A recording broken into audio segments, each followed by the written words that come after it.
silêncio não é uma ausência, mas uma presença. Na igreja, na casa de Deus, nós devemos guardar tanto quanto possível o silêncio.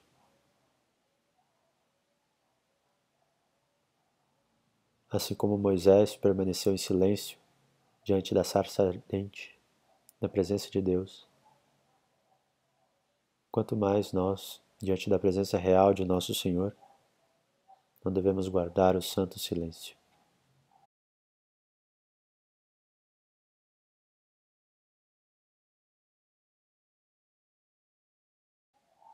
As igrejas são construídas em forma de cruz. O livro é colocado com o lado do selo virado para o cálice, para onde fica o cálice. Lá, onde estará em poucos minutos o Cordeiro de Deus, o único que é digno de romper o selo do livro. As igrejas medievais eram construídas em forma de cruz, para lembrarmos que nós somos o corpo de Cristo, ficamos na nave, como que dentro do barco de Pedro, enquanto Cristo, que é a cabeça, como na cruz, oferece-se a si mesmo. E essa salvação vem da cabeça, vem de Cristo, para nós, que somos o seu corpo. O sacerdote também deve guardar o silêncio, tanto quanto possível, pensar na grandeza do sacrifício, pensar na grandeza do mistério que vai oferecer. Assim como Jesus, levado a Caifás, permaneceu em silêncio e foi tido como um louco. Depois de lavar as mãos pedindo pureza, o sacerdote coloca o amito, colocando-o primeiro sobre a cabeça e pedindo que Deus o invista com o capacete da salvação para repelir as investidas do demônio. Os religiosos ainda usam o amito sobre a cabeça. Depois o padre coloca a alva. No Apocalipse está escrito que todos os que estão no céu vestem vestes longas, e essas vestes são brancas, porque foram alvejadas no sangue do Cordeiro. É uma veste branca como a que Jesus usou quando foi tido como um louco. O padre depois cinge-se com o símbolo, pedindo a pureza e a castidade, mas também como um símbolo do próprio Cristo, que foi levado de um lado para o outro como um louco. O padre se desveste de si mesmo e reveste-se do Cristo. Ele usa o manípulo como Cristo determinou. Ele deve servir aos outros. O manípulo é usado pelas pessoas que servem à mesa. É simbolicamente também para enxugar as suas lágrimas, porque ele deve se configurar a Cristo, que chorou sobre Jerusalém. A estola é o símbolo do sacerdócio e é cruzada pelos mais diversos motivos. Dois deles são, primeiro, simbolizar a cruz de Cristo e segundo, simbolizar sua submissão à autoridade de seu bispo, o qual usa a estola sem ser cruzada. Sobre todas essas vestes, o padre coloca a casula. Casula quer dizer uma pequena casa. É uma veste longa que cobre todo o corpo, para lembrar também do leve fardo de Nosso Senhor e do suave jugo que Ele nos dá. Ao sair da sacristia, antes de oferecer o sacrifício, o sacerdote relembra o seu batismo com água benta, também fazendo referência ao que os sacerdotes deveriam fazer antes de entrar no templo no Antigo Testamento. Ao sair da sacristia, tudo está coberto, tudo está velado. O livro está fechado, o cálice está coberto, o sacerdote está coberto, aguardando sempre a revelação, o apocalipse, o desvelamento, que só o Cristo nos trará. Ao colocar o cálice sobre o altar, o sacerdote sobe em silêncio. Mais uma vez, meditando nos mistérios que irá celebrar. Vai então para o lado do livro e o abre. O cálice que já está ali e o cordeiro, simbolizado pelo padre, pelo sacerdote, é capaz de abrir o livro. Todos fazemos então o sinal da cruz, lembrando de Deus que é uno e trino, em nome. Em nome não quer dizer apenas em uma procuração representando Deus, mas numa união íntima com Ele. Em nome do Pai, e do Filho, e do Espírito Santo. A Trindade são 3 pessoas. E é pela cruz que Deus resgata de uma vez por todas o homem e desfaz, naquele mesmo jardim do Éden, o pecado de nossos primeiros pais, Adão e Eva. O sacerdote, então, se curva quase até o chão, como Jesus na agonia no Horto das Oliveiras. Neste momento, devemos rezar pelo nosso Padre. Ele que é o nosso representante diante de Deus. Enquanto ele pede perdão pelos seus pecados, rezemos por ele. E representados pelo acólito que está ao seu lado, como bom ladrão, peçamos a salvação de nosso Senhor. Terminadas as orações, mais uma vez o sinal da cruz, o sacerdote sobe ao altar, dessa vez rompendo o silêncio, pedindo mais uma vez perdão pelos seus pecados, para que possa celebrar dignamente os santos mistérios. Pedindo a intercessão dos santos cujas relíquias neste altar estão, o padre beija o altar, como que osculando o seu esposo, que é nosso Senhor. Ele vai para o lado do livro. Esse lado simboliza os judeus, simboliza Nazaré, onde primeiro Deus falou pelos profetas, anunciando o Cristo que viria. O sacerdote então depois dirige-se ao centro do altar, como que indo até Belém, onde o Verbo se fez carne e deu início à obra da salvação. O sacerdote então pede perdão a Deus mais uma vez, Kyrie eleison. Primeiro se dirigindo ao Pai, mas sabendo que no Pai também existem mais 2 pessoas, por isso 3 vezes. Depois, Christe eleison, se dirigindo a Deus Filho, e depois mais 3, pedindo Senhor, piedade, ao Espírito Santo. Na cruz de Cristo estavam os dizeres em latim, em grego e em hebraico. Hebraico, a língua das Escrituras do Antigo Testamento, o grego do Novo Testamento, e o latim, a língua oficial do Império Romano, que tanto perseguiu a Igreja de Cristo, mas não conseguiu vencer. Na verdade, é Cristo que passou a reinar, a imperar sobre todo o mundo. Por isso é digno de que todos os povos estejam unidos por uma só língua. Após o sacerdote diz o glória, o canto dos anjos, quando Nosso Senhor nasceu em Belém. Termina mais uma vez com o sinal da cruz. E sendo necessário convidar a congregação para rezar, beija novamente seu esposo, como que pedindo desculpas por ter que se desviar a atenção por um segundo. Vira-se para o povo sem olhar para o povo, porque deve estar sempre compenetrado no sacrifício que está celebrando. Abre os braços e diz, Dominus vobiscum, Senhor, seja ou esteja convosco. Ao que o povo responde, e com teu espírito. O sacerdote então volta para Nazaré, onde Nosso Senhor começou sua vida pública, realizando milagres, pregando às multidões e escolhendo seus discípulos. As orações são feitas com os braços abertos, como Moisés, intercedendo pelos israelitas, fez no Antigo Testamento. Enquanto Moisés permanecia com os braços abertos, os israelitas ganhavam a batalha. Nós, como igreja militante, também batalhamos na terra e dependemos da mediação do Cristo na pessoa dos sacerdotes, que ele mesmo escolheu e deu o poder para confeccionar os sacramentos, absolver os nossos pecados e fazer a ponte, ser o pontífice entre Deus e os homens. Durante a epístola, os sacerdotes que estão presentes, os seminaristas, os religiosos, todos cobrem a cabeça com o seu barrete, com o seu amito, porque, como disse São Paulo, os judeus, quando leem as Escrituras, estão como que com um véu sobre o rosto. A leitura é feita muito mais que para nos instruir. É um sacrifício oferecido a Deus, como Cristo veio dar testemunho da verdade, e nisso desempenhou perfeitamente a sua função de servo.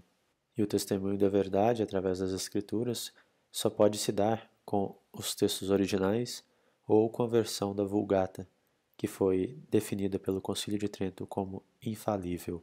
O sacerdote atua na pessoa do Cristo, e por isso ele tanto melhor desempenha o seu papel como instrumento de Nosso Senhor, quanto segue as rubricas, quanto faz o que a Igreja faz e deixa desaparecer a sua personalidade para apenas agir na pessoa de Nosso Senhor. O sacerdote deve ser invisível na Santa Missa. O padre, então, pede para que seus lábios sejam purificados com uma brasa ardente, como foram purificados os lábios do profeta Isaías, para dignamente proclamar o Evangelho. O missal, então, é tirado do lado direito e levado para o lado esquerdo. O Cristo foi rejeitado pelos judeus, pelo seu próprio povo, e foi levado então aos pagãos. Ide pregai a todas as criaturas, disse Nosso Senhor. Por isso, o missal não fica virado para o oriente, para o leste, mas para o norte, virado para os povos pagãos, porque o Evangelho deve ser pregado a todas as criaturas, primeiro aos judeus e depois para os gregos. Após o Evangelho termina a chamada Missa dos Catecúmenos, ou Antemissa, e a segunda parte da missa tem uma ponte nas missas festivas, que é o creio, o credo, a profissão da fé. O sacerdote então vira-se para o povo, chama a atenção mais uma vez para o momento importante da Santa Missa, que é o ofertório. Ele tira o véu e começa o Apocalipse. Quando o sacerdote estiver oferecendo a Deus o pão e depois o vinho, devemos colocar uma intenção em cada uma das espécies eucarísticas. O sacerdote então oferece à Santíssima Trindade o pão. Ele segura a patena com apenas 4 dedos, simbolizando os 4 chifres, as 4 pontas do tabernáculo em que Deus se fazia presente no Antigo Testamento. Ele oferece um pão porque foi de instituição divina, Nosso Senhor quis assim. O pão é feito de vários grãos de trigo, que são triturados, amassados, unidos com água e depois assados no fogo. O pão simboliza a Igreja. Nós, como pequenos grãos de trigo, depois de triturados, amassados, configurados a Nosso Senhor, somos unidos a Ele e uns aos outros através da água que jorrou do seu lado aberto na cruz. E provados no fogo, seja nessa vida ou no purgatório, possamos definitivamente nos configurarmos a Ele. Após, o sacerdote coloca o vinho no cálice com uma pequena gota de água. Essa pequena gota de água irá se incorporar ao vinho. A água não pode se tornar o sangue de Nosso Senhor, mas quando incorporada ao vinho, torna-se vinho e, portanto, pode ser oferecida. O sacramento acontece. Assim também somos nós. Nosso pequeno sacrifício nessa vida não tem valor algum e não pode ser aceito por Deus. Porém, se incorporados a Cristo, torna-se então agradável à Santíssima Trindade. Nosso Senhor mesmo disse: Eu sou a videira e vós os ramos. Então todo aquele ramo que é cortado perece. É necessário permanecermos unidos a Nosso Senhor. O sacerdote então lava os dedos, as extremidades da mão, simbolizando que, apesar de já estar puro, Nosso Senhor exige e quer que nós sejamos perfeitos, limpos até o extremo, como ele foi, imaculado. São Pedro questionou este ato de Nosso Senhor na última ceia, mas Nosso Senhor respondeu que quem já estava limpo não precisava ser lavado de novo. Mas sabia que Judas não estava em estado de graça. Por isso disse: Vós estáis limpos, mas não todos. O padre, então, pela primeira vez, dá uma volta completa, simbolizando a universalidade da Igreja. Ele abre os braços, coletando as nossas orações, assim como Nosso Senhor disse no Jardim das Oliveiras: Não podeis rezar comigo nem uma hora, porque os discípulos estavam dormindo, não conseguiram rezar com Nosso Senhor. Também pela primeira vez, o sacerdote diz o Dominus vobiscum, sem virar-se para o povo. Suas mãos estão sobre o altar, que é Cristo. Ele está perfeitamente unido a Ele. Depois nos convida a levantar os nossos corações, porque a realidade é muito mais do que nós vemos. Nossos corações devem estar desapegados deste mundo. Sursum corda. Ao que nós respondemos, nós já o temos ao Senhor. Os anjos nesse momento descem para preparar o lugar de adoração para nosso Senhor, que se fará presente substancialmente nas aparências de pão e de vinho. Depois o sacerdote diz: demos graças ao Senhor nosso Deus. Ao que nós respondemos: é digno e justo. E ele continua: é verdadeiramente digno e justo. É justo não no sentido estrito do termo, porque diz Santo Tomás que a justiça só pode existir entre iguais, e o homem é infinitamente inferior a Deus. Mas Deus, numa justiça proporcional, nos concede a graça de merecermos, ao fazermos aquilo que ele prescreveu. No Antigo Testamento, nosso Senhor teve que descer e ensinar a Moisés como se deveria adorar a Deus. Porque o homem que já tem a virtude da religião na lei natural colocada no seu coração, se Deus não explicar exatamente como ele deve ser adorado, nós acabamos no paganismo, na idolatria. Deus, então, no Novo Testamento, quando ele fez uma nova aliança, nos prescreveu também como deveria ser adorado até o fim dos tempos. Congregou os 12, escolheu, constituiu os 12, separando-os dos discípulos, que já eram separados dos demais, e os ordenou. E disse: fazei isto em minha memória. As palavras do cânon remontam aos apóstolos. Elas são de instituição divina e por isso não podem ser suprimidas. No Anc Igitur, o sacerdote estende as mãos sobre as oblatas e invoca o Espírito Santo sobre as ofertas. E tamanha era a noção de sacralidade do cânon, das palavras da liturgia, que quando São Gregório Magno adicionou 6 palavras ao cânon, Diesque nostros in tua pace disponas, firmai os nossos dias em vossa paz, as pessoas de Roma, o clero, quase matou ele.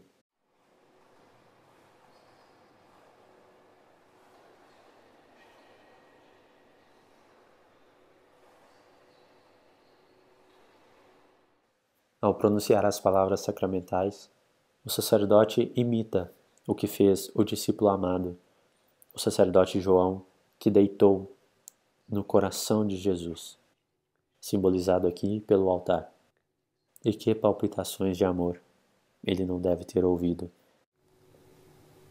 Hoc est enim corpus meum.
Neste momento impera o silêncio na igreja.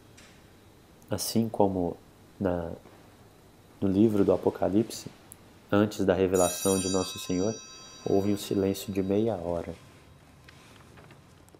As palavras sacramentais são pronunciadas em voz baixa, e na tradição antes do missal ser codificado por São Pio V, essas palavras eram transmitidas oralmente dos bispos para os sacerdotes.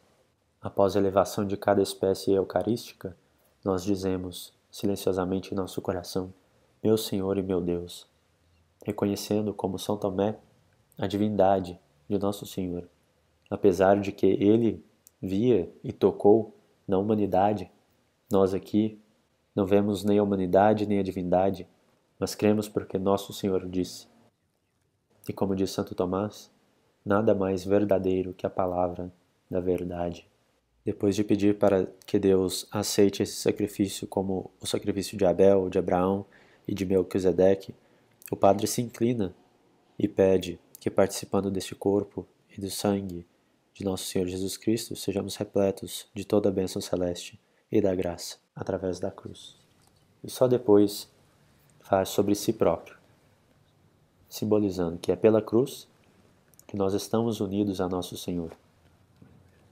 Durante a elevação, o acólito levanta a casula do padre, como fez Simão Cirineu, ajudando Nosso Senhor a levar a cruz até o Monte Calvário. E é também um resquício das casulas pesadas de ouro, de pele, de material pesado, que impedia que o padre levantasse mais alto ou por muito tempo o cálice e as espécies eucarísticas. Em respeito à liturgia, nada que entra sai. Durante todo o cânon, o padre faz 33 sinais da cruz. Os dedos, indicador e polegar, permanecem unidos desde o momento da consagração do pão até as abluções, porque a Igreja reconhece que Nosso Senhor está em cada fração do pão. Na pequena elevação é a conclusão do cânon, onde o sacrifício de Nosso Senhor é oferecido e aceito por Deus Pai.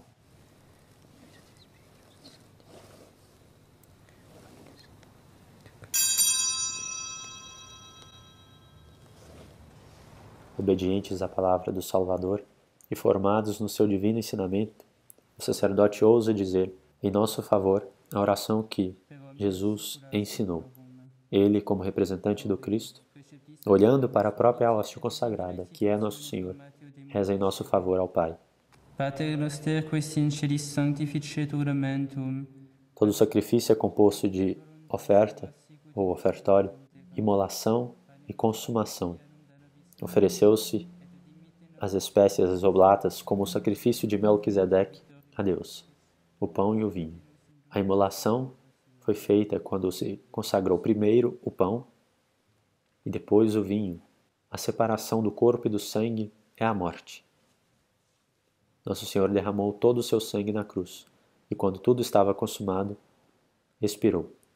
E ali do seu lado, aberto na cruz, saiu sangue e água. E São João fez questão de colocar isso no seu evangelho, na sua narrativa, porque nós sabemos que a pequena gota de água no cálice do vinho é de instituição divina.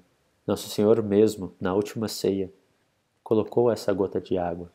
E São João viu na cruz a ligação entre a última ceia, viu que era apenas um sacrifício. Tanto a última ceia, como o sacrifício de Nosso Senhor na cruz, como as missas, todas as missas celebradas no mundo inteiro durante todos os tempos, até o fim do mundo, são um único sacrifício. O padre, então, parte o pão e faz 3 sinais da cruz sobre o cálice, simbolizando os 3 dias que Nosso Senhor permaneceu morto, enterrado, sepultado, enquanto sua alma desceu à mansão dos mortos, para pregar a boa nova aos justos que o esperavam.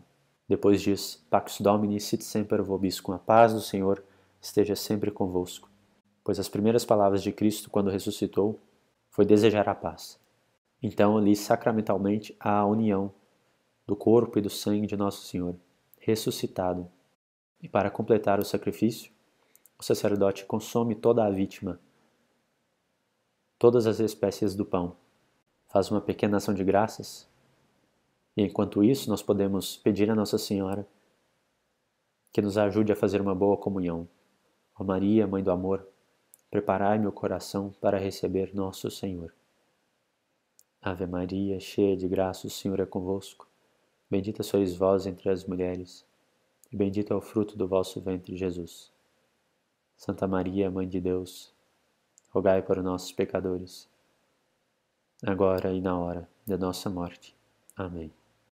A oração antes de beber do cálice é o salmo que poderei retribuir ao Senhor Deus por tudo aquilo que Ele fez em meu favor. E a única resposta a essa pergunta é a que se segue. eleva o cálice da minha salvação, invocando o nome santo do Senhor. A única coisa que podemos retribuir ao Senhor é o que Ele mesmo nos dá. Ele mesmo nos dá a missa para que possamos agradecê-lo, pedir, reparar e expiar os nossos pecados. Enquanto o sacerdote se prepara para distribuir a comunhão aos fiéis, nós pedimos perdão pelos nossos pecados, confessando e invocando toda a corte celeste. O sacerdote então se vira e nos dá a absolução dos pecados veniais para estarmos totalmente puros para receber o nosso Senhor.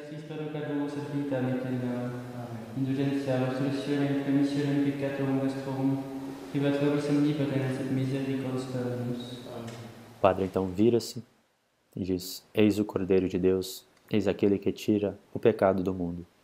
Como disse São João, à beira do Rio Jordão.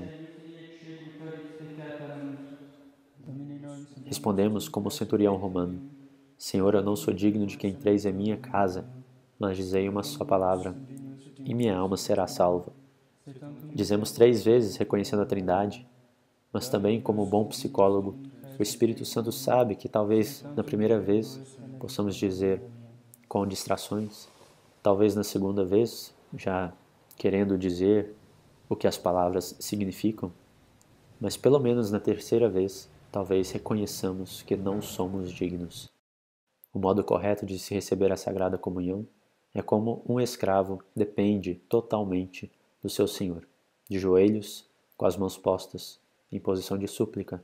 As nossas mãos não são consagradas para tocar, ao contrário do sacerdote, mas a língua, antes da reforma do Concílio Vaticano II, era consagrada no batismo para que se tornasse um órgão aceitável e adequado para receber nosso Senhor. Deve-se levantar a cabeça, abrir a boca e colocar a língua sobre o lábio inferior para que coloque ali a hóstia, que ficará colada à língua. Então devemos engolir o mais rápido possível, como diz o Catecismo de São Pio X, e fazer a ação de graças. Durante pelo menos 10 a 15 minutos, as espécies não se dissolvem, e por isso Nosso Senhor está fisicamente tocando o nosso interior. O corpo de Cristo no nosso corpo, seu sangue no nosso sangue, sua alma na nossa alma e a sua divindade na nossa pobreza. Enquanto o sacerdote faz as abluções, limpando todo o fragmento, para que nada seja profanado, nós devemos fazer a ação de graças.